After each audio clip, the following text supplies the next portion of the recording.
DJ Mixmaster Chaos. Écoutez, à midi. Quelle heure est-il? Il est midi. C'est l'heure de déjeuner. Qu'est-ce qu'il y a à manger? Des saucisses, sans doute. Écoutez et répétez. À midi. À midi. À midi. Quelle heure est-il? Quelle heure? Quelle heure est-il? Est-il? Quelle heure est-il? Il est midi. Midi. Midi. Il est midi. Il est midi. C'est l'heure de déjeuner. C'est l'heure. C'est l'heure de déjeuner. De déjeuner. Yo, yo! We in here, we in here, we in here. Qu'est-ce qu'il y a à manger?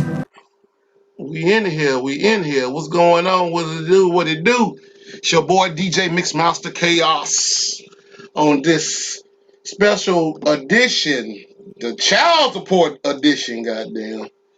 Supposed to done it last night, but I had to help my cousin DJ Chopper do a party last night. Well, I didn't do the party, but I had to assist him with all the equipment and stuff, getting set up and stuff. So I didn't want to leave him hanging like that. So I had to put this on the back burner. But in the meantime, between time, we here, along with my brother, Dark Prince. What it do, baby? And then the first lady coming on. Now you know she coming on. Can you believe that? She coming on. Oh, bro, I don't know. I can't hear. Can I hear you? I can't hear you. Hold on. Let's see.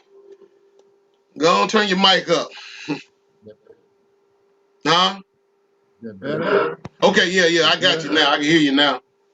What I'm gonna do when I get my time, I'm gonna have to have it where I can plug my laptop to my mixer, my big board audio mixer, where I can just put the sound out there and I can really hear, and it'll probably help you out a little bit too on your side. But yeah, Okay. yeah, we up in here though, bro. We here, man. I just got through watching a video not too long ago. I didn't even see. That was my first time seeing it about Dr. Sabi. Is one of his, I guess it's his family members or something. They was on the Breakfast Club. I guess it's been a while. It was a while back or something or whatever. But they was just talking about, what kind of man he was and what he stood for as far as healing our people and stuff. And you know, it hurts me. It hurts me, man, to the fact where this brother was trying to heal his own people, and it was like it's a crime for us to be healed. You know. I mean, but we know what the business is. It ain't like we don't know what the fuck going on. But then again, some of us don't know because we're gonna get to that point in a minute. You know what I'm saying? Because I had a little. One matter of fact, I might well go and get into it now, but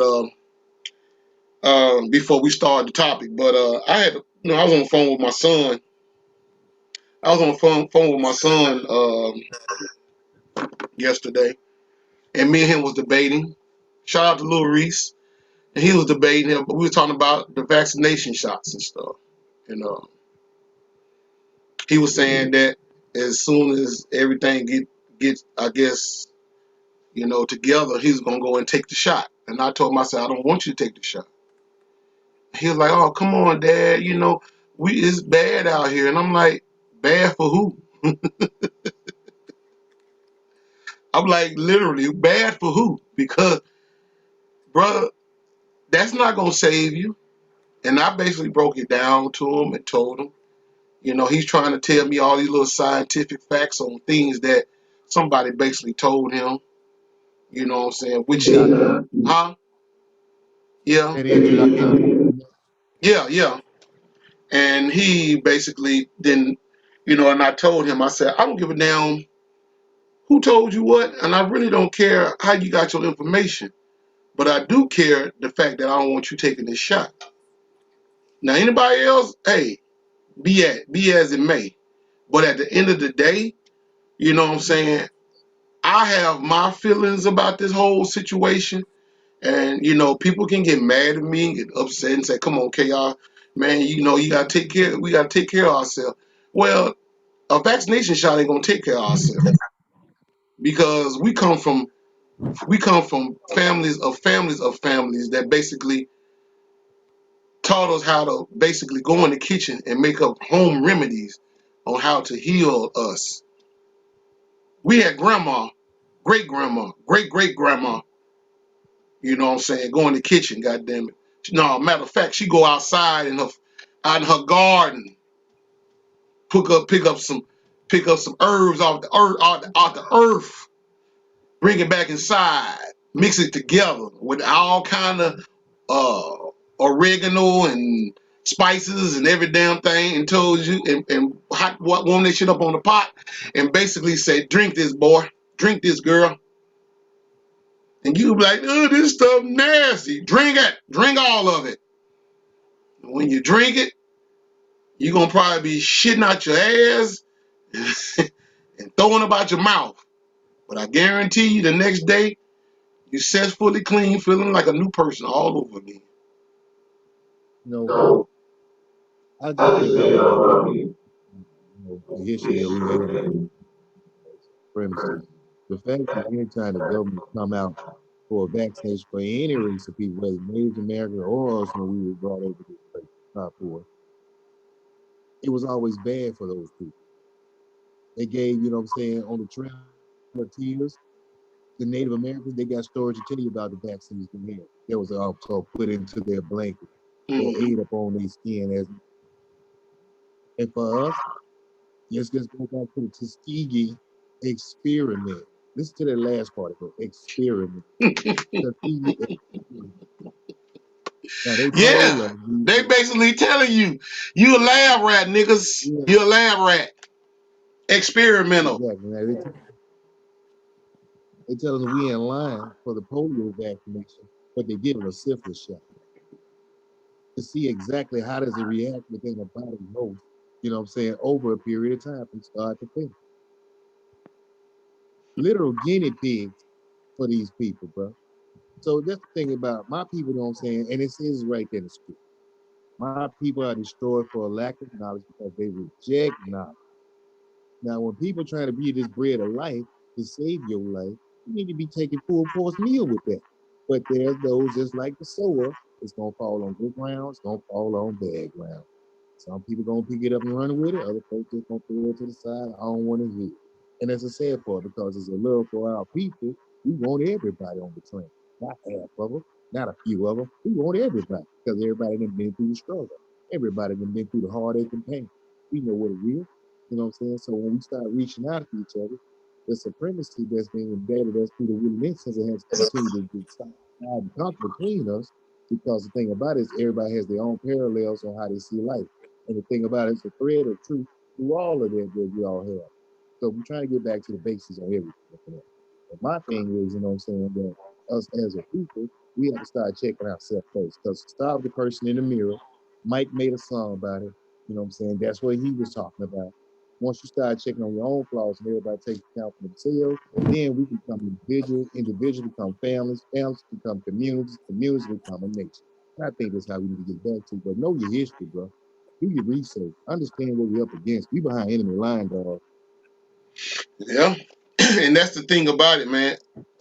We basically don't take our history. We don't even acknowledge our history. We basically think, goddamn it, the 21st century is the start of black life. You know what I'm saying?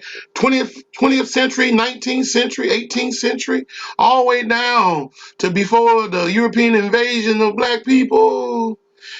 We basically just say, fuck that. That ain't got nothing to do with me. You know what I'm saying? They were talking about my ancestors. My ancestors are dead now, so it really don't even matter. Yes, it does matter, motherfucker. It matters a whole lot because they're basically showing you that you don't mean nothing to them, and you still, it will never mean nothing to them. But at the same time, you still running to them for crumbs of nothing. You basically asking to die. You asking, I want you to put a shot in my arm. You don't even know the shit. You don't even know the contents of the shot. You don't even know what it means. You don't even know where it come from. That's the worst part. You don't even know where it come from. All you know You is know that what? they telling you on Fox, CNN, ABC, CBS, NBC, all these news outlets that are owned by the same motherfuckers that basically then stole and robbed this whole motherfucking planet. Tell you that, this is your best interest is to get this shot and you're gonna feel fine and dandy. Then I just seen a video. I just seen a video where you was telling me about the girl back here that took the shot and she ended up with some kind of side effects that really fucked her up. She was like her mouth was twisted or something. What is Mm-hmm. Bella FC or some shit like that? I can't Bella remember. Palsy. Yeah. Hey, First Lady, baby. Hey, Bella. Yeah. Mm-hmm. His mouth. But see, She was in tears, crying like, I'm not gonna ever be like I was again because of this shot. But but you most know, people will bro. see that and they will Mm, say, "Well, that's her. She probably had um, she probably had previous health conditions that made her be that way." yeah. And anything to make excuses of your own accountability to do right, you got to make up a storyline. But I mean, I'm not gonna even go no further into this. I just thought I wanted to just basically chime in on that little piece there about that whole vaccine shot. But only thing I can say, man, I'm not gonna take it. I don't give a damn. They tell Jobs, anything, my company, whoever that's going on in this world, that they basically try to make, because see, that's a fuckery game right there. When they tell you you gotta take it, oh, that make you out right there. That ought to tell you right there. It's some bullshit. What happened to the what was that? The First Amendment shit they was talking about? Freedom of choice? Well, but see, so I'm gonna piggyback on this to close out this piece. Is that they've already got indoctrinated because at birth what they do, they snatch the baby away from you. They give it penicillin, they give it all stuff. We don't know what it's allergic to or what it's going to react to, but we still dump it down the young one's throat, and then we find out what's good. Like this, you know what I'm saying? Well, we gave the penicillin shot and it broke out. So don't give it shellfish, any type of other thing. It's got iodine in it. And that thing about it, that's still guinea pig. So they had already had it cultivated in us. And since when you take your new one to the birth hospital, that's what's going. Now let's go back to our community. Now before that, we used to have the Bible. Grandma and them had the Bible. We had the Mm-hmm. births and deaths that were recorded, and that was before the Social Security card and all that. And that's how everything was recorded for our births and deaths. We didn't put no type of juice in your mouth. There was penicillin, no type of antibiotics. All we did, we made sure you clean. Wipe y'all. Everybody came out healthy. Matter of fact, they were living a lot bit longer than we were. So that just goes to show that natural remedies of things and natural way of doing things, we better off anyway. Because the pharmaceutical company is just nothing but sorcery anyway. The word itself, pharmacy, comes from pharmakia, which means sorcery. That should tell everybody what it is. Oh yeah, I seen that. I read up on that. I seen that. I didn't, even to the fact where they had the little symbols that the medical what you call it, the medical dental association, all these motherfuckers with the damn the snake, the serpent. Yeah. That's that I ain't I'd have never thought that was some old evil shit. But these Bro, motherfuckers, I found that out when I but went to the these military. these cats throw this right in our face, brother. And it's like it goes in one ear and out the other when it comes down to our own. Because like I said, we doing this here talking about what we're talking about right now. And I know it's gonna get deep when I started talking about child support. Because a lot of people don't understand what that's about. But matter of fact, let's go on into the topic. Ladies and gentlemen, Facebook, this is a special edition of It's Just Our Opinion. The topic tonight is child support. Okay, now, I'm going to start it off like this here. I'm going to use me as an example. My name is Maurice V. King Sr. I was born in Los Angeles, California, May 17, 1976, from my parents, my mother, Almeda Moten King, and my father, Robert King Sr. Now, they were married. They lived together. After I was born, they were still together. I basically grew up with two parents that had a job, a job. They had a not to mention they had a career. They went to school, went to college. My daddy went to University of Okay. Tennessee. Then he went over to University of Illinois. Then they moved out to Los Angeles, he ended up at UCLA Medical, where he got his MD certification to practice not just medicine, but be a surgeon assistant, which he could assist the big top-notch doctors in the city of Los Angeles. He even worked at, he even knew the guy that did Michael Jackson's um, skull injuries when he had the burn for the Pepsi commercial back in the 80s. He knew him pretty good. My dad basically was a man's man. If you watch the TV show Good Times, James Evans Jr., that was my dad.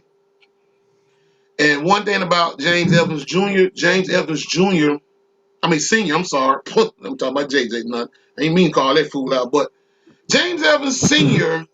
was a manly man. And what I mean by the manly man, he basically took little things and made it big. He didn't just sit up there and say, I ain't gonna make it, and left his family to struggle in the ghetto, the Capiti Green projects in Chicago. He basically stood there and took every little cricket nanny problem that was going on in the ghetto of that part of Chicago. However, most people probably would have said in this day and time, 40 years later, I'm glad like hell I ain't got no father like James Evans, because he was a mean, the way they showed him on television, he was a real mean black man. But he wasn't a real mean black man. He was a man that stood his ground like a man supposed to. He basically had control of his family. He was the front runner. He basically went out and worked. He didn't even want his wife to go out and work, because he knew that most black people don't know in this day and time, a black woman ain't got no business going out working hard by herself. She ain't got no business working, period. She's supposed to be at home, taking care of home, basically raising the kids, keeping the house and everything in order. That was what that TV show was all about, the first and second season. Even though Florida Evans wanted to work, James was like, you ain't finna do nothing. And it wasn't because he was trying to be so feminine, so masculine, where he didn't, feel like women couldn't do certain jobs, because they got that all screwed around. And the thing about it is, you can't sit up there and just think that, they had this story out where they have black men thinking, have black people thinking that black men is so masculine, where they don't think women think they can do this and do that. Well, hell, they can't. It's not their job to be no damn construction worker, working at no damn factory 12 to 16 hours a day, lifting up on boxes and doing all the stuff that men do. That's not her job. Her job is to basically assist the man on another level, not no hard working level. And the reason why I say that, because look at how all of these young women end up sick and getting hurt, and they basically out of sight, out of mind with their health, and don't even know why. It's because they killing you and you don't even know it. But you say you don't need no man? Hell yeah, you need a man. It's destined by the Most High for you to have a man. It's destined for a woman to basically be loved and nurtured by a man. That's the reason why they call you a woman, because you basically in man's image, but you're not a man. You're basically the opposite of a man. So when you sit up there and say you don't need no man, you basically saying that you basically don't want nothing out of life with yourself and with your child that you bring into this world. Oh, we gonna get, and I want to get deep into this situation with child support. One thing you got to understand about child support, the word child support is basically supposed to be a little nice little word to say this is some kind of is a what you call that uh, a way to get a certain amount of money deducted from a man's check to basically forfeit the funds for the child.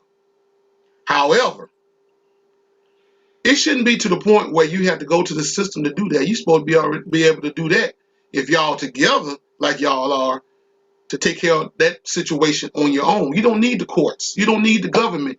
You don't need the white man, period, telling you that you need to go to the courts to put a man on child support. Because see, one thing I know most black women do when they start this child support rhetoric, sometimes it's always dealing with the woman's, how can I say it? It's always dealing with a woman's emotions. It's never dealing with the child. 75% of most of these women out here, they put a man on child support because the man don't want to have nothing to do with them no more. And the man really didn't have nothing to do with him from the giddy up. But at the same time, you basically chose this guy because the guy had a car, he had a job, he probably sold dope, he had a lot of money or whatever the case may be, or he looked a certain way. And nevertheless, he had females, and you thought you was gonna be on top of the damn mountain out of all the females. Oh, he gonna love me better than Shay Shaniqua and all them. And then you find out when he gets you pregnant, he really didn't like you like you thought he liked you. But you sitting up there trying to tell him that you got a child on the way. He tell you, ain't none of my child. I don't give a damn. So I don't care. And then come to find out it is his child. He basically just sit up there and hold on a second. Let's see. Brother Muhammad trying to click in. Brother Steve, what did you have to click in when you clicked on my link? Did you just click the whole link? Just that first one with the area code. I clicked on that. You said clicked on the link with the area code? No, the first link, not the area code, the first link. The one that said join meeting. That's it. Okay. But see, I had to, apparently it said that my phone apparently didn't support that. Hello? And I had to copy the link and put it in. Yeah, hit the club. Wow, all I had to do was just touch it, you know what I'm saying? It goes right on All in. Yeah. All I do is just Other meetings I joined, I only had to do that too. But for some reason, I don't know. So when he just click on this, he just click on the ID, right? The top one said join meeting, and under that it had the ID, and then it had phone numbers for different cities and stuff. Okay, so he's supposed to click on that then. He should join meeting. It's supposed to get him right to you. Okay. But for some people, Okay. it doesn't work. They have to copy the link. Okay. Yeah, cause I just sent on that. Let's see. Click on join meeting. I know you hear me. You probably hear me. Click on join meeting. He's gonna get ready. He should be getting ready to come through in a second. But anyway, like I was saying though, it shouldn't be to the point where the women had to go to the system to basically get some act right with the men. But I'm not saying all men are not like that. I mean, some men do deserve to get put in the system but at the same time, it's a two-way street. It's accountability. That word right there is like kryptonite right now with black people. Accountability. And what I mean by accountability, we don't never think about the people that we bring into our lives on a daily basis. We just like how they look, how they shape, basically how they smell, how they talk half of the time. But we don't really know their background as far as who the hell are they? You know what I'm saying? What their concepts of life is all about? What what do they really want out of life?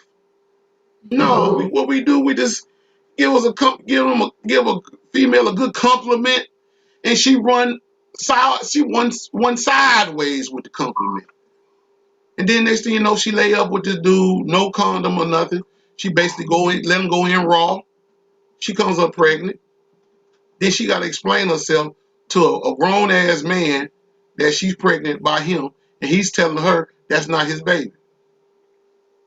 Now on another level, there's another side to this. You have a man that basically is just living a good life, enjoying himself.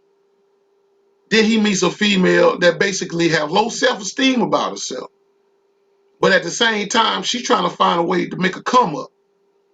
Her come up is, maybe if I get one of these old sorry ass, good looking brothers, simp as they might call them, to get me pregnant, maybe I can get some of that check that he get.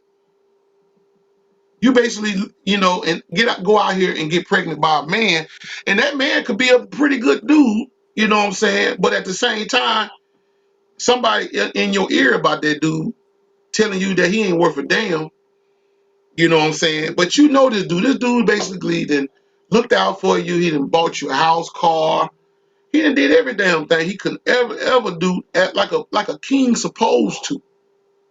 But you still not happy, because you don't know how to be happy, because you're not used to nobody basically showing you how to do things, how to be more appreciated with things, and be more lovable about yourself.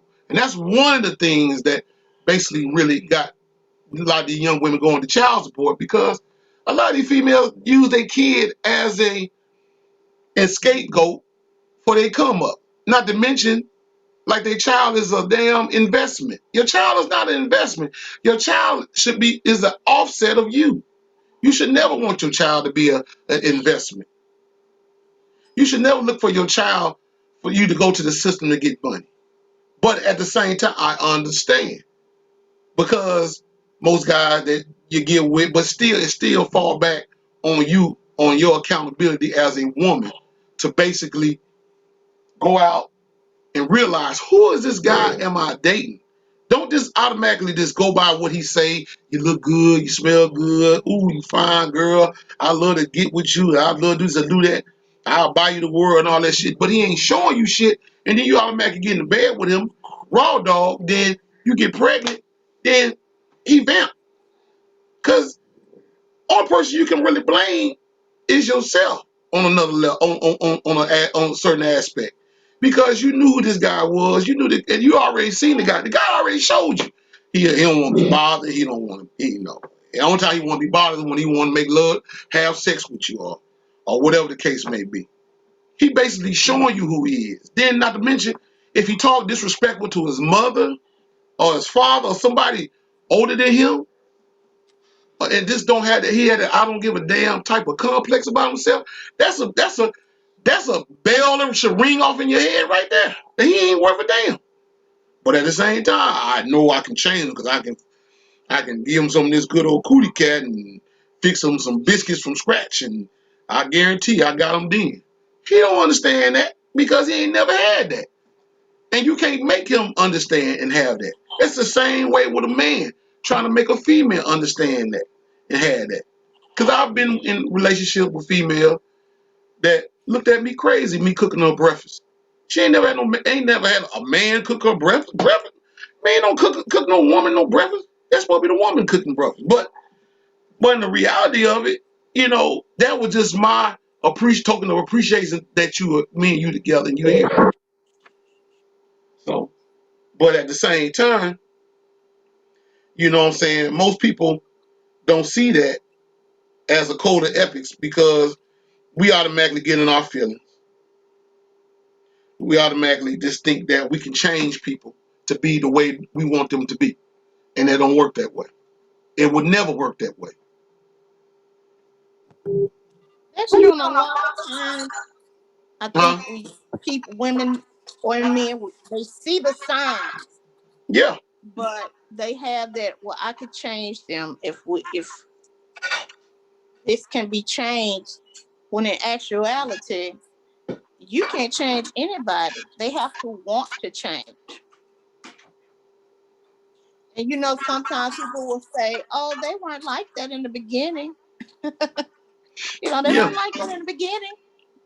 Yeah. Oh yeah. They real good. That's a real good situation. That's a real good excuse right there. He wasn't like that when I got with him. He was real cool, calm, and collective. Me, you know what I'm saying? But when I got pregnant, all of a sudden he don't want to take care of the responsibility. The thing about it is that man was like that the whole time. You just basically wanted to ignore it. Yeah. I think that They're saying hindsight is 2020. We see things, but we ignore them and we let them go on and on and on. It's just like it festers like a sore and then it erupts. Yeah. yeah, But we see the signs, we just ignore them because yeah, I okay, think I've never been with somebody that treat me this way, and he does this for me. He takes care of me. All of those things sometimes outweigh all the negative things that they see. Hmm. So is it worth having the best life, being able to get all the things that I want? It outweighs the relationship and the depth of the relationship because you're Right. so blinded by material things and all that kind of stuff. And see that's the thing that hurts the most is when most women, you know, feel like just because they go to the system that the system is now their Lord and Savior. You know, I feel like if I go to the system, I'm going to get what's due to me and my child. But it doesn't always work that way because when you go to the system and you basically think that you're helping helping the concepts of you going to the system to get a certain deduct benefits for your child, the man basically loses something. Sometimes he end up losing his driver's license. Yeah. And most of the time, like if he's a truck driver, he loses CDL. Um, you know what I'm saying? He'll even go to jail. So my thing is, where does that gets us and where do that get us in society? That's all I'm trying to figure out. I mean, because you go to the child support office, you put the man on child support. Now what? Because I'm gonna show you how they do you. Once you get on child support, put that child's father on child support. Guess what happens? They'll talk behind your back to the man and tell the man, guess what? Why are you over here paying child? Why we get ready to set this situation up where we gonna take money out of your check? You ain't gotta do shit for that child. Cause I've had a woman tell me that at that damn shit over there in Greenville. She like basically you can do what you want afterwards. Meaning, goddamn it, because we taking out your check. Oh, there go brother Muhammad right there. Oh yeah, there you go. Yeah. We can, you know what I'm saying. I'm trying to pull up this picture, but anyway, you know, we'll sit up there and take out your money out of your check. Assalamu alaikum, brother Muhammad. You finally came on in here. Can you hear me, bro? Can you hear me? He probably got yeah. he got his mic on. Cut your mic. You got your mic on, brother? I can't hear him. Can y'all hear him? Because I can't hear him. I can't. If you can hear me, brother Muhammad, cut your mic on your device.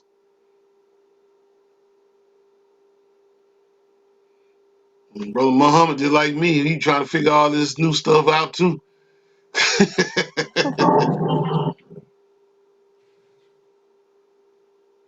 Yeah. See if you can turn your volume up on your phone, or just click on. You should have a little mic or something on your device, and just click off of it and click back on it, and you should be able to get some audio. He'll be back in a second, but yeah. But like I said, the woman told me, she said, hey, she said basically when we take money out of you have a choice. You can, you know what I'm saying, you can buy him stuff on his birthday, Christmas, or whatever the case may be. That's your choice. But for the most part, you know what I'm saying, you really don't have to do nothing. Mm-hmm. And I was thinking, and I'm like, why would they tell me that? You know what I'm saying? Why would she tell me that? But I get it. Because they basically saying, we don't give a fuck about that little nigga no way. It ain't our child. But at the same time, we give a fuck about that money that we finna take all their check. Because they get basically a bigger percentage of that money that come out of my check. And then they give you the scraps. Just like been giving black people the scraps for the last 450 years. But You know, at the same time, we quick to go to the system, and you know, they don't want to give me no money, I'm gonna go to child support.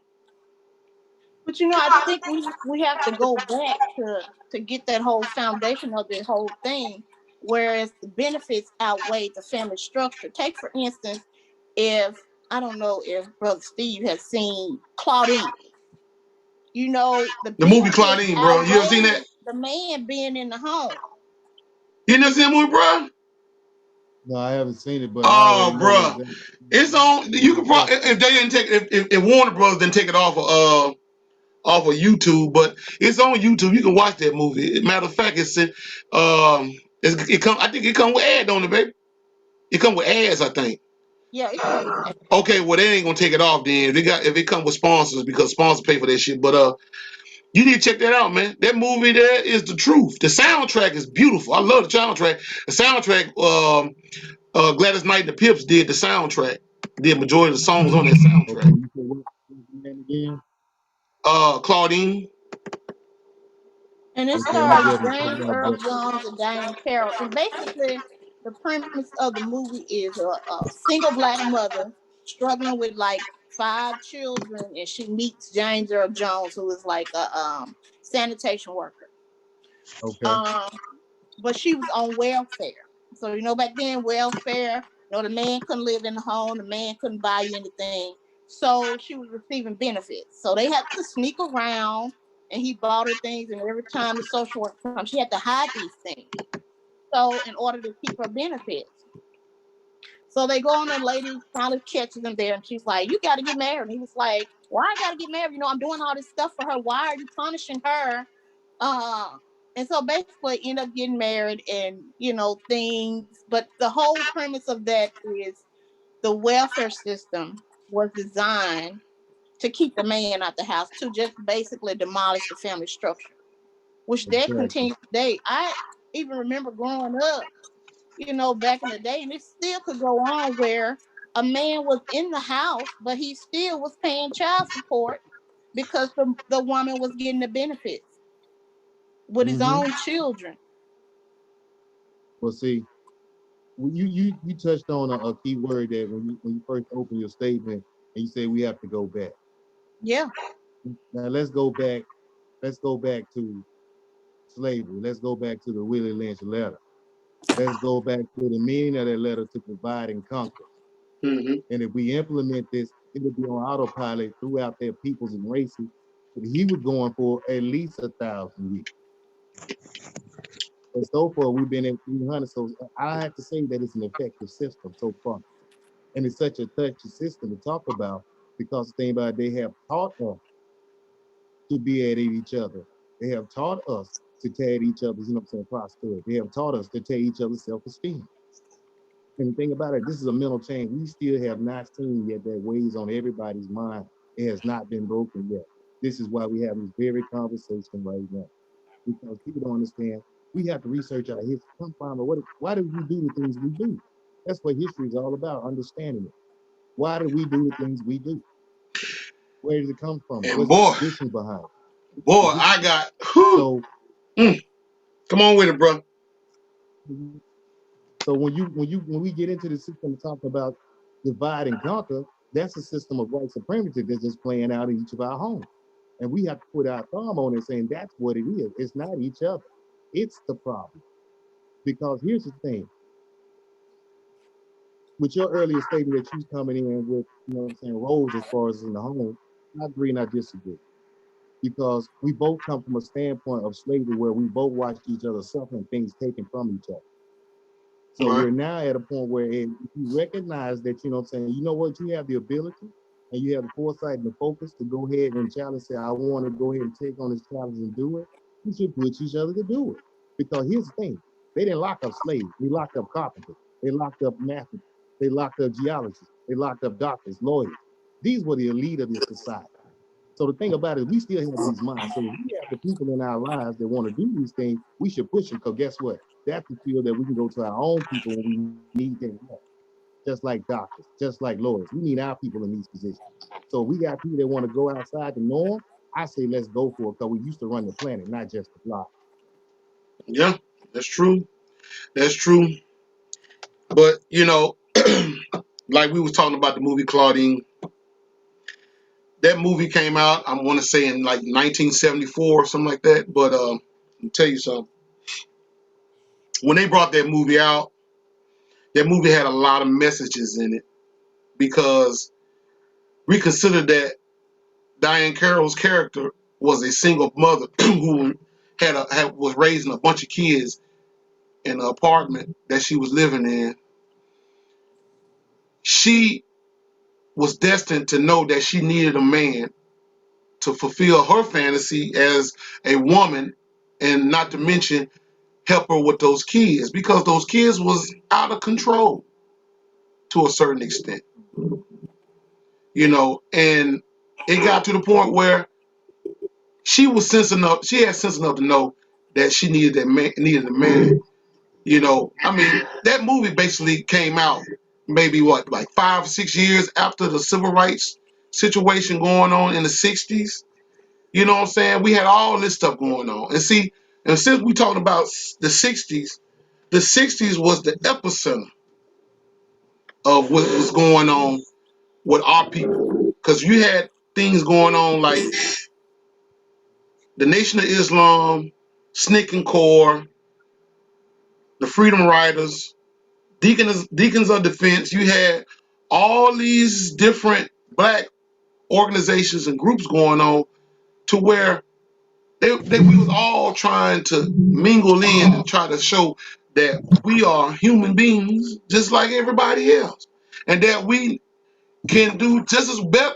We're 10 times better than everybody on the planet because we basically birthed everybody on the planet. I just put it that way. You know what I'm saying? But the thing about it was the counterintelligence program up under J. Edgar Hoover. He took his boys, the alphabet boys, as we call them, went in there and destroyed everything. They tried with the Nation of Islam. It didn't work too good with the brothers, but everything else they was basically putting foot in butt. And the thing about it is, you know, even me coming from where I come from in California, you know, California was just like New York was, you know, as far as peace and love with our people. You know what I'm saying? Because the Black Panthers started out of California, you know, out of East Oakland. You know what I'm saying? And the thing about it was they tried to make the Black Panthers look like they was some bad guys. They was, you know what I'm saying? They was terrorist threat. But you got to look at the whole concept of the word terror. It means frightened. It means scare. It's a scare tactic, basically. And why are they scared? They're not scared because they had guns. They scared the fact that we know who we are now. We know who we are. We're not slaves. We're not what you call that? Sambo. You know what I'm saying? We're black people. We standing on ours. We believe what we say and we say what we believe. And if you come to us, we're gonna let you have it. That's what the Black Panther stood for. That's just like the Nation of Islam. I respect Brother Minister, the Honorable Minister Louis Farrakhan, to the T. Because when I was young back in the days, I had the brothers when I was in California giving me newspapers, selling me bean pies and selling me incense to put up in my house to make the house smell good and all. That was my thing. They basically knew who I was when they see me all the time. I supported the nation. You know what I'm saying? But at the same time, I was in my early 20s. And it was just destined for me to know that these brothers were about something. And I was young. I knew they had a good heart going on at the time. You know what I'm saying? Even now. But the thing about it is they know that we are good people. They know that we are destined for greatness by God. They know that we're the firstborn. They know that we're the original people. They know all this stuff, but we don't. And that's the hurting part about it. Because if we knew what we supposed to know, man, they wouldn't be able to tell us about no vaccination shots. They wouldn't be able to tell us about what we should eat and all this old stuff because we had all that stuff together. But we don't because it's like Brother Minister said, when they take a person and turn a person inside out and outside in, they can tell you anything nowadays. They can put you on, they can basically make you be whoever they want you to be. That's just basically how it is. Because see, like I say, I've never been to none of the Mars or nothing like that, or whatever the case may be, but by listening to them brothers talk and saying the things that they say, and even by listening to the Honorable Minister Louis Farrakhan, I knew that I wasn't by myself on the way I felt how we being treated as black men out here. And they can't stand him, but they could never compete against him. You know why they couldn't compete against him?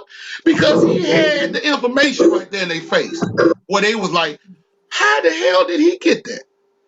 Because they know they said what they said, they done the things they done. But at the same time, you don't know it.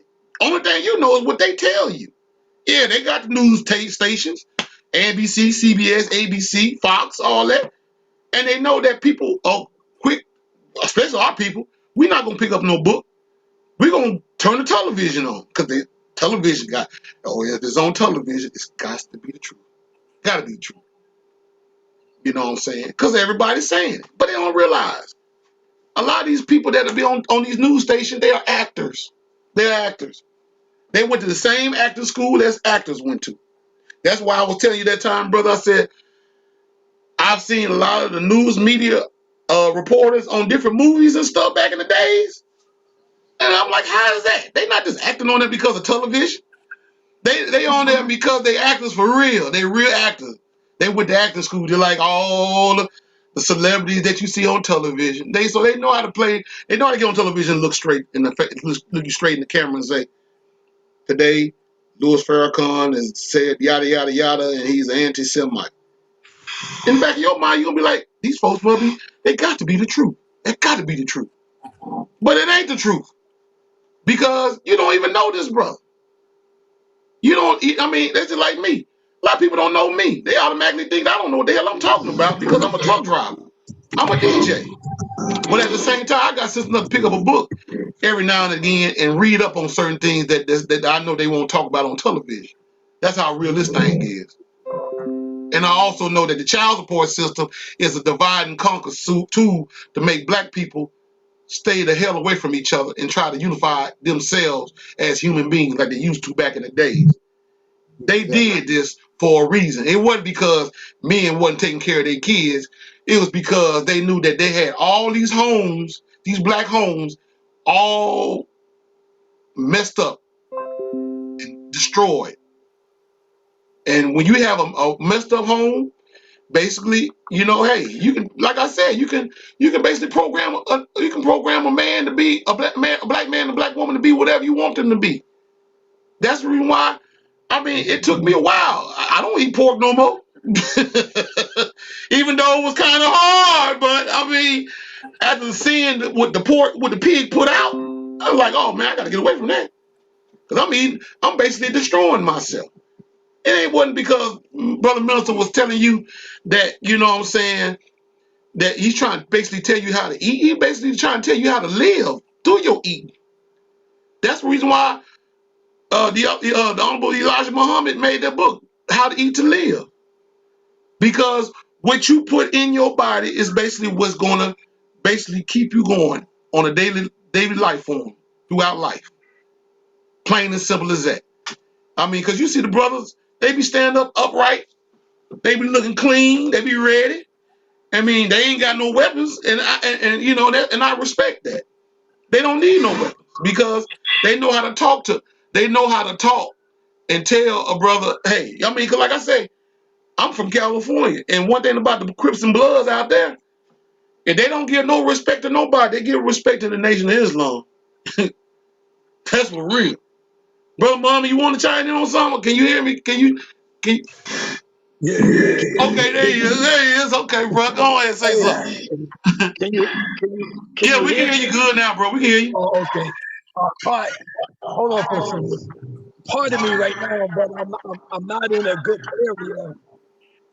But I can hear it and I'm listening and I'm enjoying it, and I wanted to make sure I make my word bond and get on this show because you and I have been talking about it for about a week or two by the grace of Allah.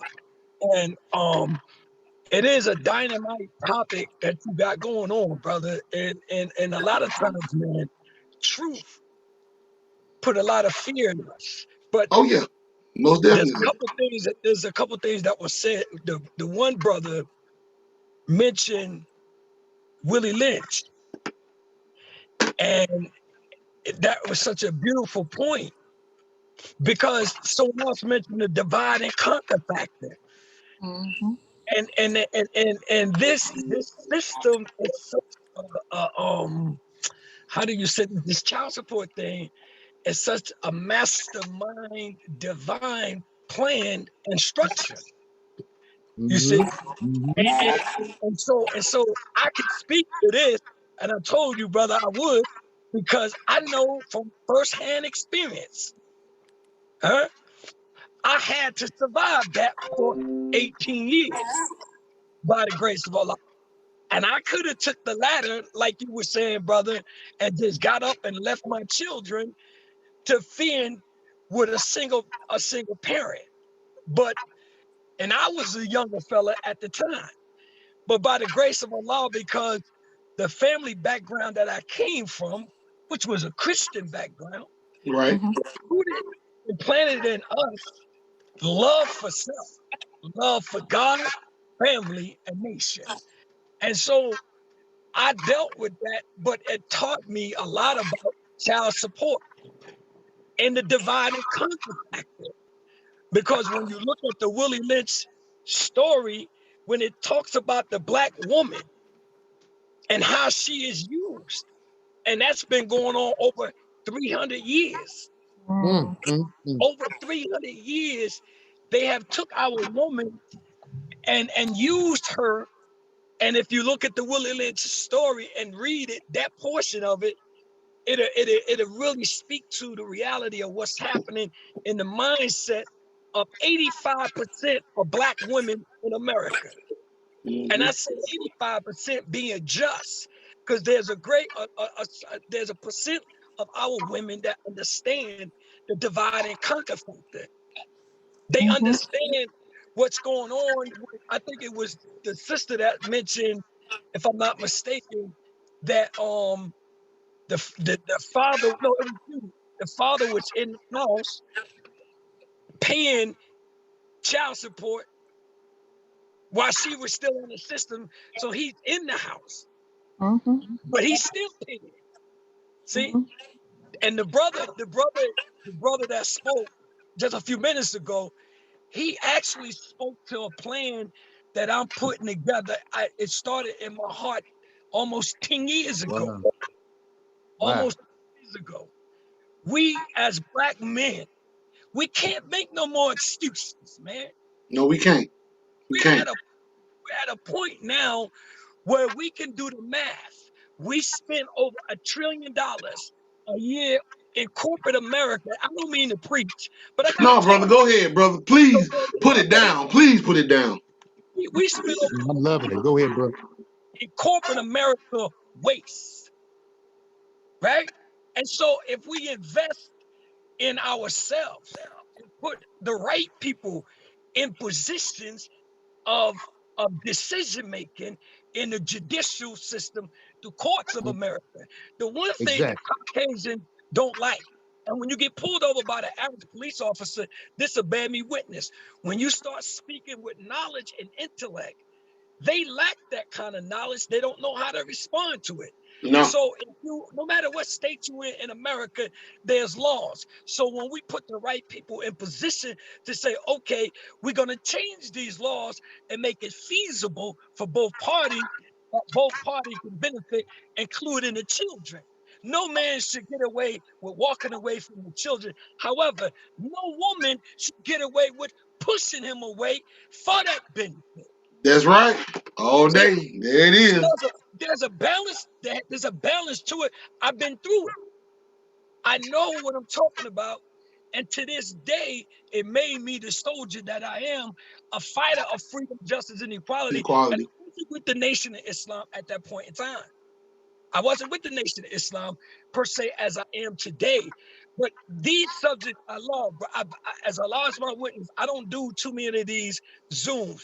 But my brother here, I felt like this is something I want to be on because the minister want us to deal with, like you said, brother, a truck driver, a DJ, a nurse, a doctor, the small people. Those are the ones that Jesus talked to, the 5%. Those that everybody looked over but had the knowledge and the wisdom to make the difference. That's right. So this Yeah.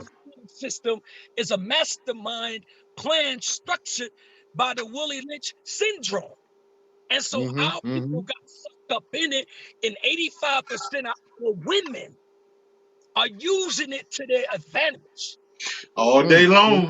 All day long. Where the black man is suffering, making no excuses. If you was a soldier and you doing your part, that's one thing. But if you a coward and you run away from your responsibilities, then your justice is your reward. And that's a penalty for your acts and deeds. So you should be penalized if you run away from that which is yours. But if you're a soldier and you holding it down, that's when the safe house come in. That's when the safe house is a place where our brothers can go to and get the legal advice, get the financial support to fight the court system. We need money, man. There's no mystery God. We need money. The kind of money to be able to help each other when we in that situation, financially, spiritually, and morally. Right. So I just wanted to share that point relevant to this topic. It's a beautiful topic, brother. And I love to deal with the issues like this. I don't like the Showtime Muslims. I don't like to be seen amongst millions just to be seen. I like to make things happen, be a part of things that's being put in place. So we can't cry about child support. We got to fix it to make it better for us. That's just my humble take, man. I apologize for the. Oh no, bro. You own it, bro. You on 10. I love it. I love it. I love it. That's why I had to get you on here. That's the whole idea. I had to get you on here, bro. Because see, you know, the thing about it is, like I was telling my brother back here, you know, like I say, I respect the nation all day long because I had to find somebody that basically can relate to the same concept that I am as a black man. I mean, no disrespect to my Christian family, you know what I'm saying? But the thing about it is, like you said earlier, you know, we need to get off of this, man. We got to do something different now. You know, they keep showing us every day we don't mean nothing to them at all, period, point blank. But we keep going back to these people, you know what I'm saying, for crumbs. You know what I'm saying? Like I say, the only way I can look at things can change is it's got to start within us, loving ourselves. Self-love is the best love on the planet. Because That's with right. self-love, you already know who you are. You already know what to expect. You already know what not to expect. So whoever come in your circle, if they toxic or not toxic, you already know who they are from the giddy up. Plain and simple as that. So that way, when you get with a guy or get with a girl and she's right for you or he's right for you, you'll know it because you're going to talk to him. And if he's not on the level that you on or you not on the level that he's on, it ain't going to work. That way, you That's ain't right. got to worry about getting in the bed with him or get in the bed with her and worried about going to the system. Plain and simple as that. It's an easy tactic, brother. You know what I'm Boy, saying? boy, It's it is. easy, but we make it like it's a complicated situation, like That's right. trigonometry. Right.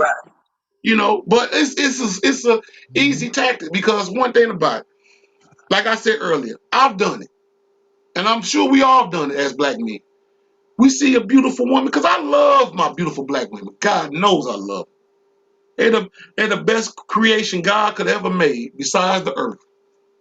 But the thing about it is, they have been tarnished in so many ways to where we don't know what is good and what is bad. But at the same time, you gotta sometimes as men we have to take baby steps and realize, wait a minute. When I met this woman, let me see what her background is all about.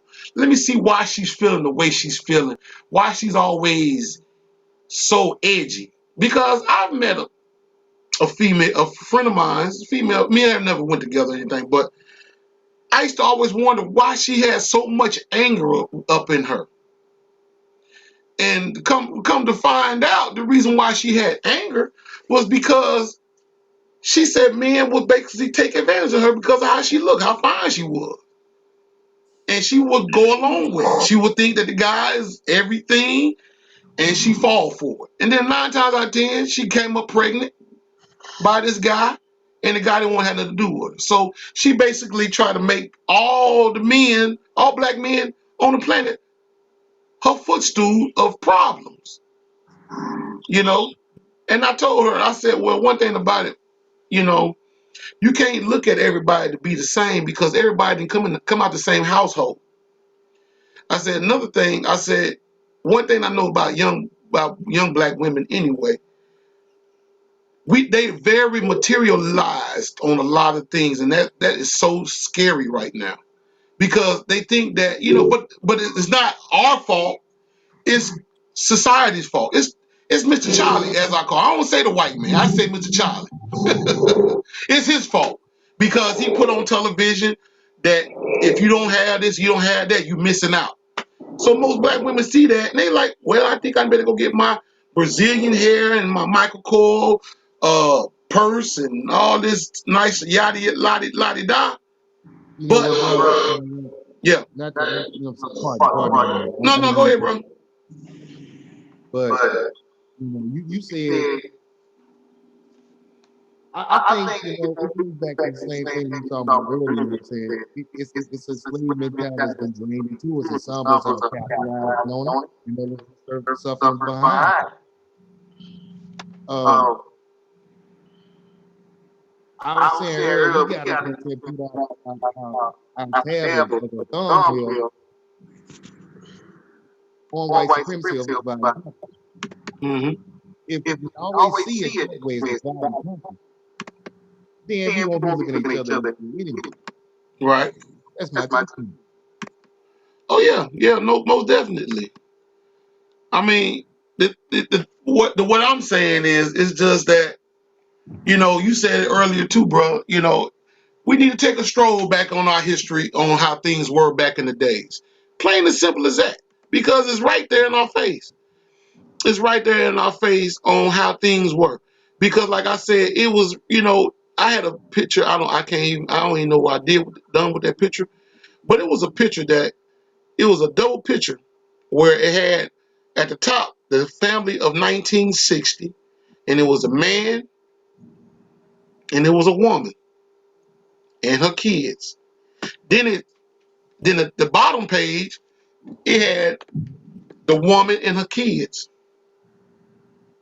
2019. Now this is the new family structure, black family structure, the woman and the kids. Not no man, the man is nowhere in the picture. And that's about 75 to 85% of the homes now. There is no man in the home. And a lot of these young women, they basically think that's the way of the world now. That's how life's supposed to be. Cause I mean, you see it now. These women they don't want no man. They don't want no man to be in the home. They want the man to basically drop that money off, let them go get their hair done, as they say, did or whatever the case may be, and then that's it. They don't want nothing else with them. And then probably a little sex, and that's it. But you can't stay here. And then she feel, and then not to mention, she's saying that, but at the same time, your kids was running wild. And you try to figure out why they acting out so badly. Well, it's simple. Okay, you working all day, every day, trying to provide for all your kids. There's another grown male guidance there that's basically a strong man that basically can talk to your kids and tell your kids the do's and don'ts, the wills and won'ts. So these kids basically is raising themselves, because when you come off work, you ain't got time to be trying to play with them and talk to them about certain things. What you want them to do is get in there and sit down and be quiet before I whoop Sound your like the butt. system in play, bro. Huh? Sound like the system in play. Yeah, basically. And see, and then and then when you realize that the child is acting out real bad, okay, I'll put it this way. Now think about it. She go and working at McDonald's. Her boss cussing her out, going off on her, mad, making her mad. She bring that same anger from her job to the house. The kids acting out. She just automatically she slipped, pop, whoop the hell out the boy or the girl or whoever. Mess the child up. The child go to school with a bruise. School will call the mom. What happened to Shay Shay? Well, I don't know. You gotta make up a lie. I don't know. I mean, she probably failed. And like, okay, she finally failed. Okay, then. Next thing you know, you look up, the police at the door with the damn child protective service. Miss Shay Shay, Miss Shaniqua, we from the child protective service, and we come to get little Shay Shay. What you call that little Shay Shay for? Yeah, She on her way to the what you call that? Foster care. See, this situation works out fine for the system, but they think that, but in the reality of it, they tell you on television they just looking out for the best interest of the child. That's bull. Yeah. Because if they were looking out for the best interest of the child, they would try to help the child mother basically get a better acquainted with the child instead of just taking the child away from the mother. Because now the child going to some parents that don't know nothing about this child, don't care nothing about this child. Because 9 times out of 10, when foster parents get kids, they doing it for some money. Money. And they ain't gonna argue with the child. Because if the child get over there acting a fool, they ain't gonna do nothing but say, this child is acting out. And guess what's gonna happen? They're gonna come get that child and put the child in juvie hall for a while until they figure out if they're gonna put the child in a home again and see who else want that child. The child will be passed around like a blunt, basically. And that ain't doing nothing but psychology messing the child's mind up. So they already know this. So when the child grows up, he already destined for prison. Because he or she done seen so much bad influences going on with that child. So, because I've seen this before. I have a nephew in California right now. I don't even know where he's at. I hope I can find him one day. But my brother, God rest him dead, called me. He was very upset because his son did that. Basically, what he did was he was at school. Spoiler did I think a history test or something or whatever, but he failed his history test. my brother got on his butt the first time. Then he turned around there, and the teacher was telling him to sit down. He up in there acting out and talking, and I guess cussing or whatever. And the teacher called my brother again. So my brother, he did what he done. Like most of our parents done back in the day. He spared a rod to his butt. Again, my nephew didn't like it. So in the state of California, I don't know how they do it, brother Muhammad, in Ohio and here in Mississippi. In California, they give kids a card with an 800 number that tells them that if you have any problems with your mother, basically disciplining you, or basically they call it abuse, call this 1-800 number and we'll take care of the rest. My nephew did that. The LAPD showed up at my brother's house, put my brother in handcuffs, read him his rights and everything, took my nephew home. My nephew looked crazy. He didn't realize what he did. He made a big mistake. It made a bad decision. He didn't know it though, because he's a child. He just thought he was doing something right. He thought that was probably gonna be like, well, they're just gonna give daddy a spanking on the hand like daddy did me. No. So my nephew ended up going to foster care. My brother called me. He said, "Don't you know your nephew had me locked up?" And I just put my head down. And I said, "Put him on the phone." He get on the phone. He crying. Tell me, I didn't mean to, Uncle. I didn't mean to do this. I'm sorry. I didn't mean to put Daddy in jail. I said, look. I said, I know you didn't mean to do it. I said, they did this for a reason, because your father loves you. He loves you so much where he whooped your butt to make sure that you don't do what you done again. But society felt like that butt whooping they know what that butt whooping meant. They knew that it makes you a better person for yourself. Even though they might try to turn it around and say, oh, that's what the white man did to slaves. Because, Brother Muhammad, I'm going to tell you something. I'm so sick of black people making up excuses for that butt whooping type of vibe there. It really makes stick to my stomach. It makes me sick to my stomach. Because you cannot compare slavery, a whip from Master Charlie, to Shaniqua or my brother whooping they child's butt for doing something wrong. We whoop our kids out of love, not hate. They whoop our kids out of hate, not love. Now think about that.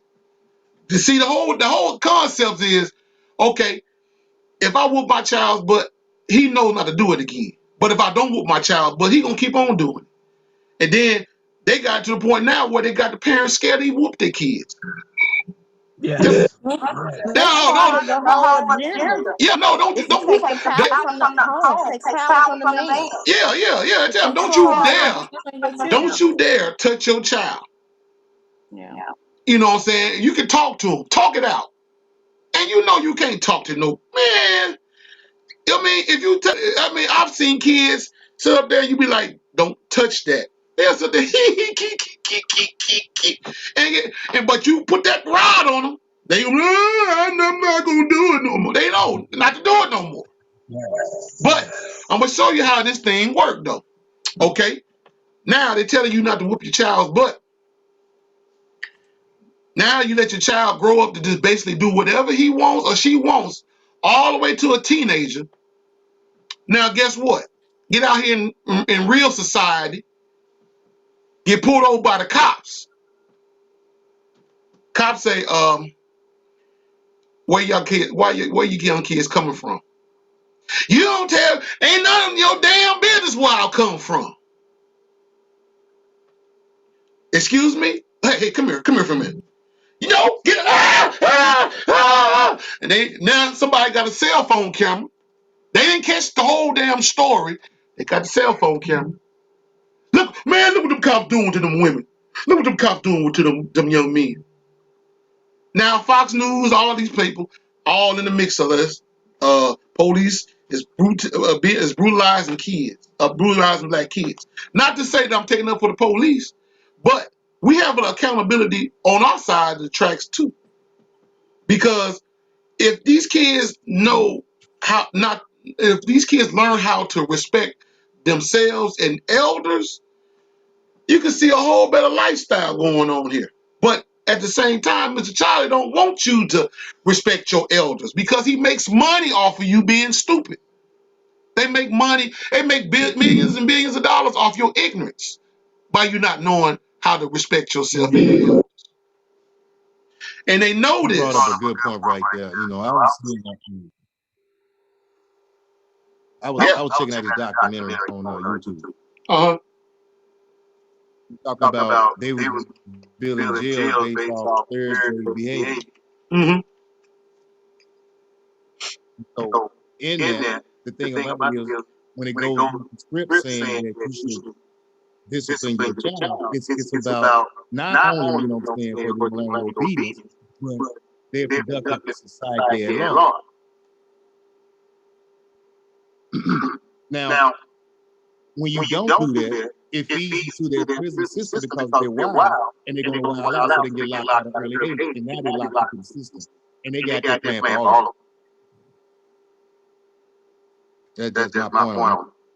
Oh no, you good, bro. That's a good point there. That's a good point. Go ahead, brother Mom. I want to say this real quick. I gotta get to another call, Brother Maurice. We're in the saving today, but you made so many valid points with accountability and the system itself, and how that they play and go back to the William syndrome, where they give the children this pass, meaning the Caucasian, to have the parent arrested and so on.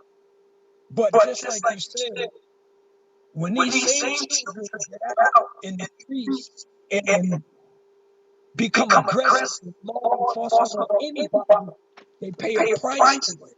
Now, I'm originally from Jersey. I've been living in Ohio for some time. Mm-hmm. I've never been to as many funerals of young people that I've been to in the city of Youngstown, Ohio. Mm-hmm. I've never seen so many young people buried months behind each other because the system allows certain things to take place. And then when these children get out there, there's no control at all. They point the finger back at the parents, but interfere when the parents try to bring justice and make things right in the home, even if it's a single parent home. And Mr. Muhammad, the most honorable Elijah Muhammad, said in that great book of his, A Message to the Black Man, speaking to the black woman and what we must do, and what she must do to gain control of our women, so we can reunite our families. Because the ultimate goal is separation. There's no other way. There's no trying to make things work. We can compromise to a degree, but the ultimate goal is to separate and build a nation. Build a nation, yep. Now watch this. The book of Revelation teaches us that there will be 124,000 that will survive the rule of Armageddon. And what I get from that is going to be able to save everybody. Everybody's not going to make it. But if we base it on scripture, 144,000, that's the revelation. But the reality is there's a small portion of us that will survive. We at war. Ain't no yes. Say it. We at war.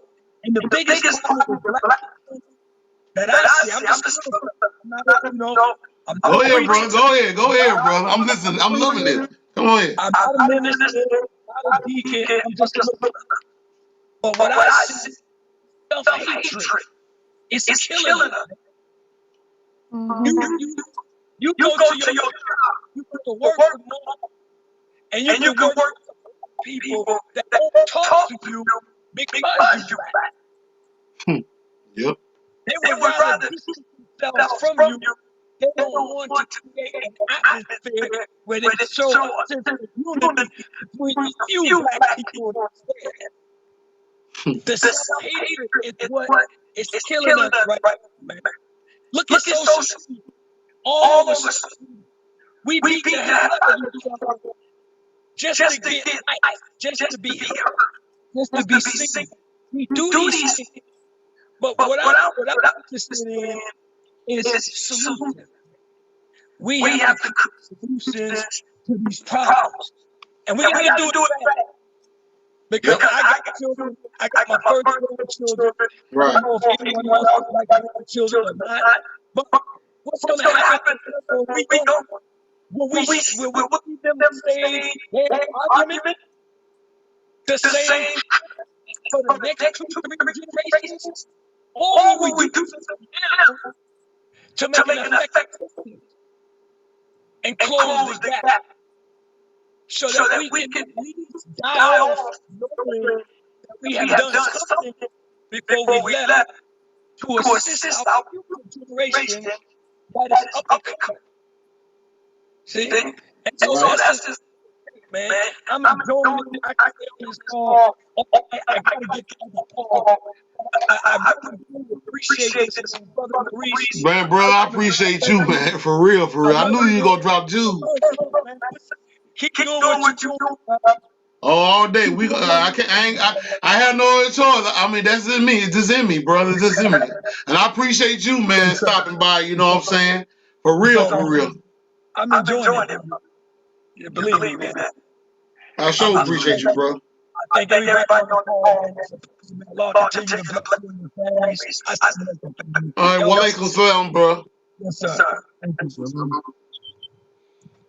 Yeah, that was brother Minister Albert Muhammad, y'all. Yeah, that brother was dropping straight Jews. I knew it. I knew it. I knew it. I knew it. That's why I had to bring him on, bro. I had to bring him on. Yeah, I enjoyed the conversation. That was hot. Yeah, yeah. One thing about it, that's the thing about it. When I was saying about the Honorable Minister Louis Farrakhan, he said, that was the whole idea. What the minister was saying, even way back in the days, he wasn't saying for black people to hate white people, but for black people. I mean, brother Malcolm said it way back in the '60s. He said we need to find out who we are first. Yeah. Once we find out who we are first and get to knowing each other real good, then you can go on and start to mingle in and maintain whatever the fuck you want to do. But right now, we don't know who the hell we are. we need to have our own situation to where we can find out where we are as a people. And then, after that, when we get ourselves together, then we can go ahead and do all the little stuff that we want to do. He wasn't saying to go and just straight hating people. I was just like, it's just like I played a clip of Sheriff Clark. I let Lisa hear it.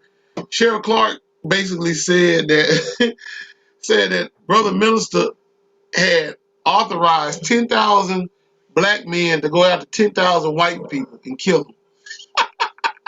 Yeah. Yeah, that was a lie he said.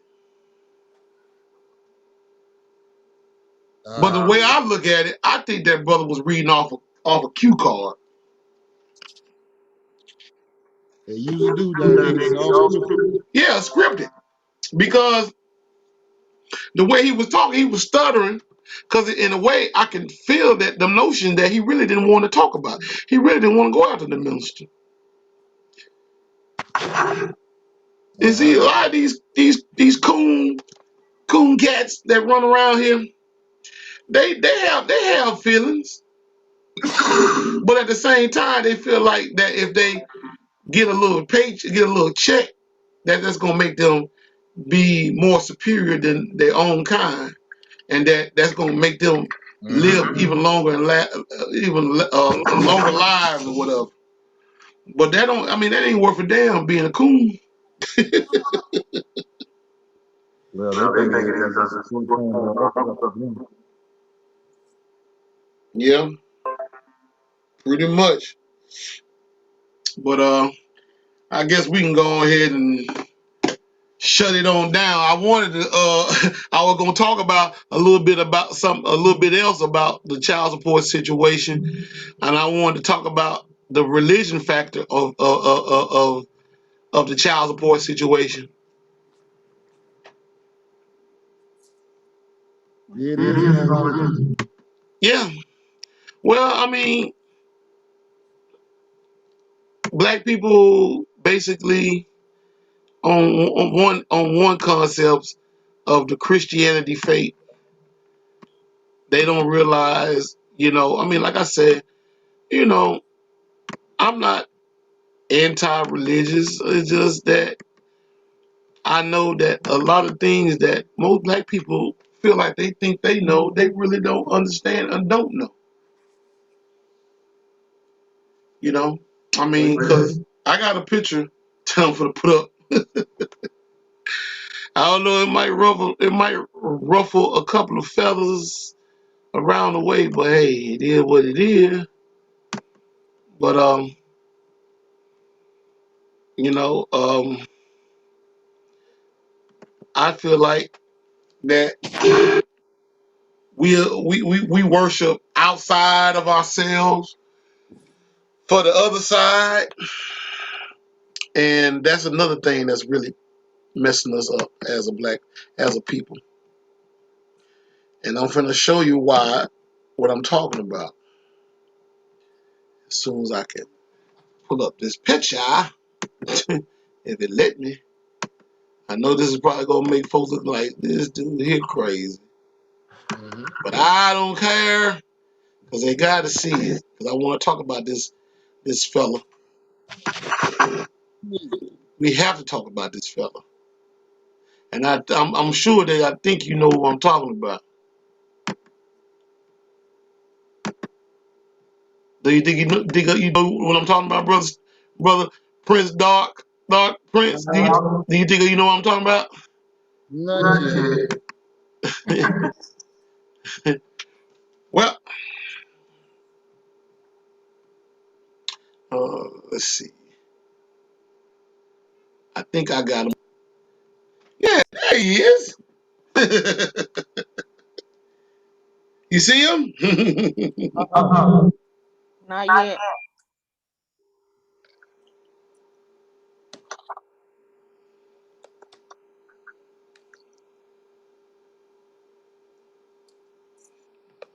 It's telling me low.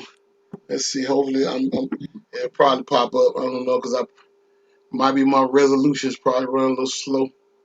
We've been on here about an hour and something. Oh, there you go. There you go. He's up there. Y'all see him?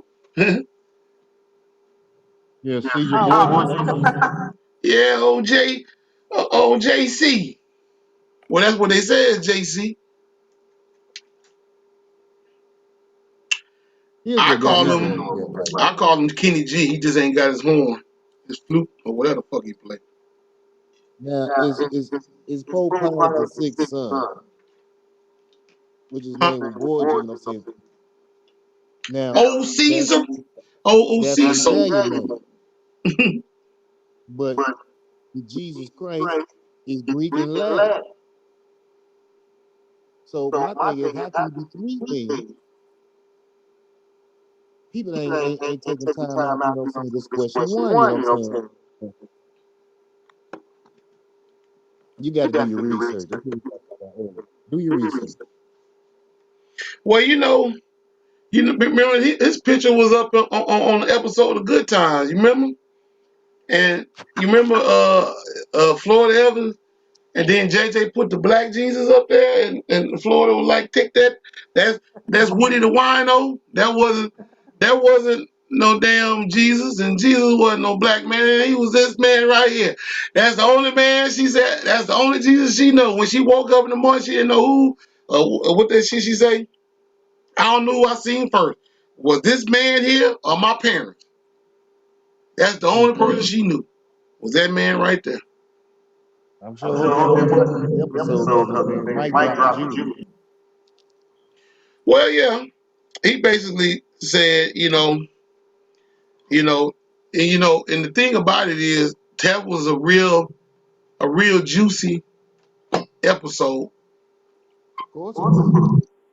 because a 9-year-old little boy had to tell a 40-something-year-old woman, 50-something-year-old woman or whatever, what color Jesus was in the Bible. But she was a Christian. She's supposed to be a Christian, remember? She's supposed to have known this. Like many other Christians around the goddamn country and around the world. But they got this fucker on the goddamn wall. It's kind of like Bane, bro. In the street. If it's all you know, it's all you know. But that's not a good look. Never is. Because because see, they don't even realize this is a control mechanism of who you are in society. When you see this guy right here on your wall.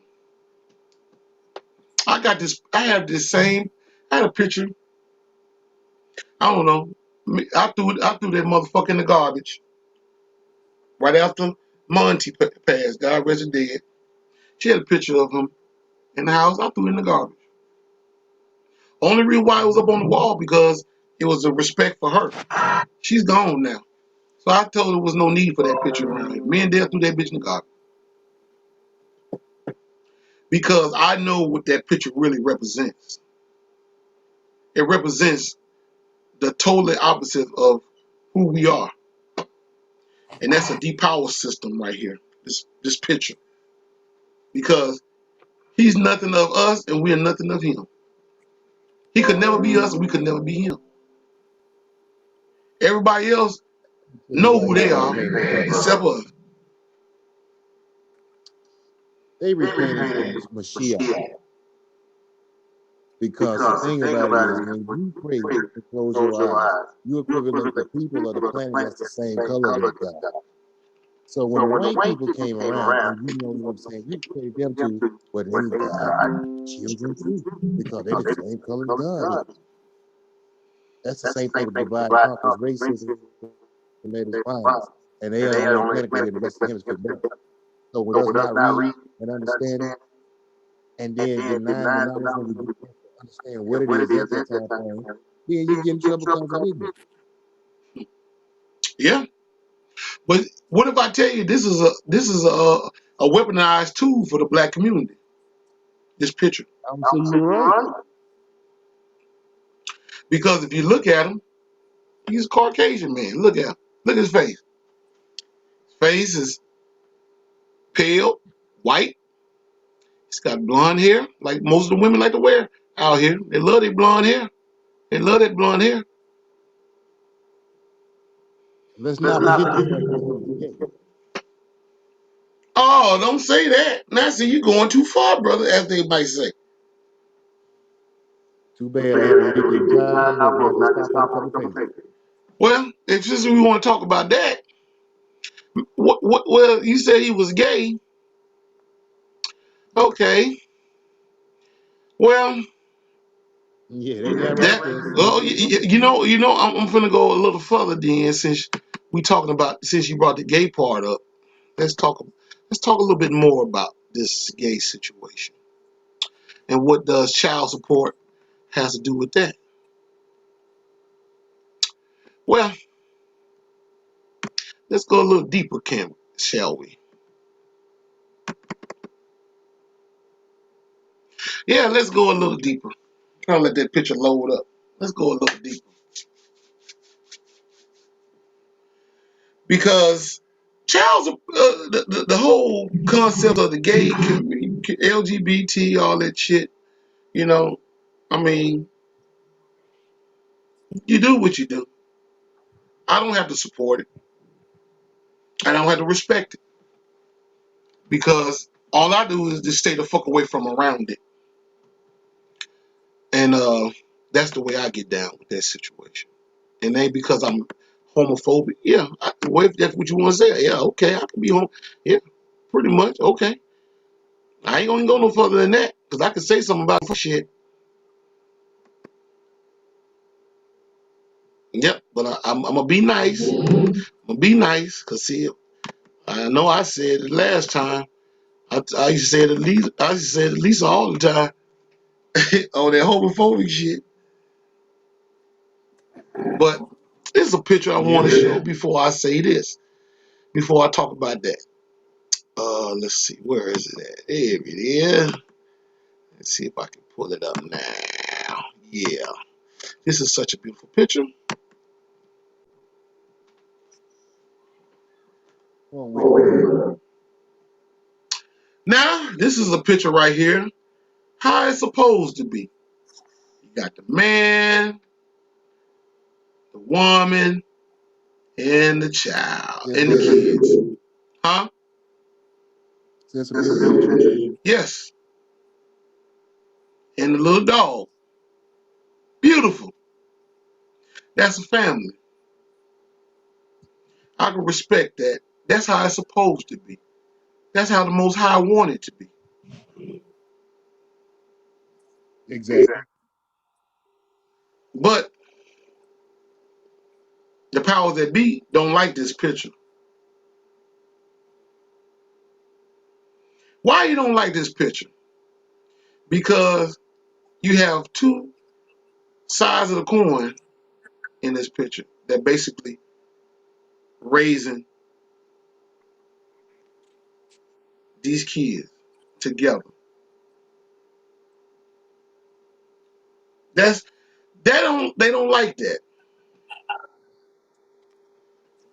But what they do like is this. I'm gonna bring that up. See, I know eventually they're gonna probably shit on my video, but I don't give a damn because I'm speaking facts of what I see in today's society. Now, if they getting their little funky feelings, hey, I don't know what else to tell them. But hey, I know one damn thing. I bet I ain't lied. Because the thing about it is, women can't procreate life. Two women can't procreate life. Two men can't procreate life. And they know Well, it. you do know that they didn't take the transvestite and they have transplanted womb into the transvestite to make it possible. Huh? I said they transvestites now have their womb surgically implanted in them so they can have kids now. You think that shit gonna work? No, because their pelvic bone is not created for that. I was always told It'll be C-sections all the time, bro. you can't never put a Chevy 454 motor in a Honda Accord. It ain't gonna work. Why? That's Because right. because the front end carriage is not gonna let that motor hold up in that car because that motor is just as heavy as that damn car. And it's powerful. Well, yeah, but it goes back to blocks though, bro. You know, some people didn't get the, you know what I'm saying, the square until, you know what I'm saying, the square whole pig. Mm-hmm. They try to make things fit. Yeah, but it don't never work right, does it? Nah.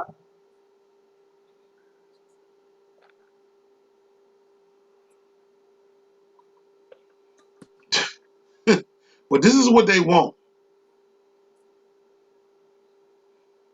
Two beautiful black women together in harmony. This is what they want. Go ahead, bro. And the reason why is because they know that these two women can't procreate life. And if they want to procreate life, they got to go through them to a clinic to get a test tube to be what do you call it? Artificially inseminated to bring in life. You don't know where this child come from. You don't know how this child is going to be. All you know is that you pregnant and me and my girlfriend got a child together. You think ain't something good gonna come out of all of this shit? I don't think it is. But I know this is what they want. And this is right here ain't gonna do them confuse the kids when they grow up. Very confused. But Satan said it when he told Jesus when he went on the mountaintop. I'm gonna propose to your people as a friend when I'm really the enemy. I'm gonna come from the left side like I'm a bad person, but I'll come to the right side as I'm a good. I'm gonna keep coming at them left and right, right and left, over and over again till I get their asses good and confused. Then their ass is mine, basically. And this is what you get.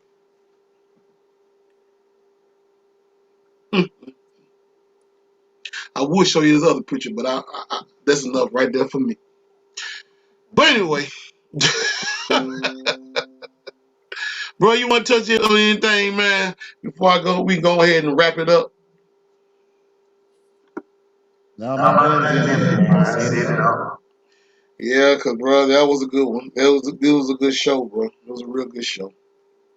It was. Definitely would. Yeah, I want to thank brother Albert Muhammad, for coming on. You know what I'm saying? Special guest of the Nation of Islam. Yeah. You're a real good brother. You know what I'm saying? I met him back here, let's say 2 years ago. I've been trying to reach out to him. And I know he be doing his thing, you know what I'm saying? Because the nation, one thing about the nation brothers, they be on it, you know what I'm saying? Reaching out, trying to give, a lot of knowledge, of love, and self to our people. And a lot of us basically condemn them brothers and sisters. And the reason why they condemn them is because they're doing something that most black people don't seem to understand or don't want to get an understanding on, and that's discipline. A lot of times we have to discipline ourselves from things that we know is bad for us, but we constantly keep going along with it. That's true. And you know what I'm saying? And that was a whole analogy that brought up the Nation of Islam to the Honorable Elijah Muhammad. Because he was like, black people need to know how beautiful they are, and how special they are, and that they are the original people of this land, and that they need to get back to knowing how beautiful and special they are on this planet. And don't let no motherfuckers out here tell you different. But we lost sight of that real bad now, to where we try to be something that we're not. We try to kill ourselves by making people like us, by getting butt injections, breast injections, all this unhealthy shit. Now they try to tell us to get vaccinated, basically to try to fight off this boogeyman, virus or whatever the fuck. When it's that God already got things on the planet, on the earth, on the ground, on the ground, basically, in the ground or whatever the case may be. 'Cause I'm getting tired, but he got things where we can basically cure ourselves from these so-called man-made viruses out here. But liquid shit is not gonna. This liquid chemical shit that they trying to put up in us is not gonna be our savior. That's gonna be our killer, and they know it. That's the reason why they're doing their best to give it to us the same way they've been doing everything in life. This whole. I know we supposed to be talking about child support. I mean, we were talking about child support, but vaccine plays a role in the child support situation as well. Because if they can get your ass on basically doing your own kind wrong, they can get you with them vaccine shots. Because you basically don't know what the fuck you're doing. You just basically going off of a trend. That's just like I don't support the Black Lives Matter because I know Black Lives Matter is not ours anymore. It was sold to them people, and they don't want us to, because they know they don't want us to never have anything that's not basically sponsored by them. Because if anything that's sponsored by them, if it ain't sponsored by them, they can't get control of it. Because I remember when Black Lives Matter first started. When I first got my Black Lives Matter t-shirt back in 2013, 2014, people was looking at me like I was crazy. Now you wear that shirt. Oh, where you get that shirt from? Gotta get it together, black people. Gotta get it together. But anyway, bro, you got anything else you want to touch on before we go ahead and wrap this thing up? No, I think we had a good discussion tonight. Oh yeah, Valid I was surprised. I thought we were gonna have some people go in on us or try to hoop and holler at us or something on this. But they, the platform for them. huh? To the platform for them. Yeah, because I thought people were gonna be mad and feeling and they getting in their feelings and stuff. But I already know. I mean, why get in your feelings if you? I mean, like I say, hey, if they would have said whatever they wanted to say in the chat or whatever the case may be, it wouldn't matter to me. Because I know how to respond back, but I'm not going to respond back on ignorance. I ain't got time for that. Everybody's entitled to their own opinion. That's why we call this show. It's just our opinion. There ain't nothing to hurt nobody's feelings. It's just the fact of the matter that, hey, you need to know these things and get a better clarity of what's going on. But anyway, we can go ahead and wrap this thing up. Well, First Lady, you have anything you want to say, sweetheart, before we get off here? No, I enjoyed it. Very informative. Okay. Well, you cut your camera off on me.